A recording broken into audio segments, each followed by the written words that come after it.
Dwi'n un am y Steddfod. Mae gen i garafan, a dwi'n joio am bach i ddaw'n sgwerin y mynydd. Mae'n llynad. Dwi'n gwybod rhywbeth odd. Iawn. Mi eis i ddimbych yn barod am Steddfod yr urdd arall. Yn pan si droi fyny, doedd na neb yna. A'r un peth fo'r Steddfod Cylch lenni. Doedd na neb yna. Atgoffa fi o leaving do gwaith fi. Ond lle oedd pob di mynd? Oedd y Steddfod mor shit a hynna oedd pob di sacio fi off. Neu oedd pob di cymryd y troiad rong lawr am cheichiaeth. Dodgy. Yn rasld ac yn dasld, dyna ddim ond un peth amdani.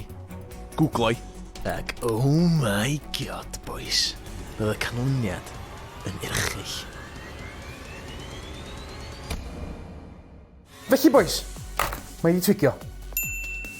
Mr Urdd, triangle. Yr Illuminati, triangle. Y Bermuda Triangle, os angen dim mwy. Troi allan, mae'r Steddfod yn ffordd o cael gwarad o'r Cymru. Dim hyrwyddo'r Gymraeg. Mae bobl yn mynd yna i ddiflannu. Dwi'n gwybod lle fyddai'n mynd pan mae'r boi tax ar ôl i. Mae hyn i gyd i gwneud mhen chydig yn ysgafn. Mae'n rhaid i fi fynd am lai dawn. A felly dyna ni.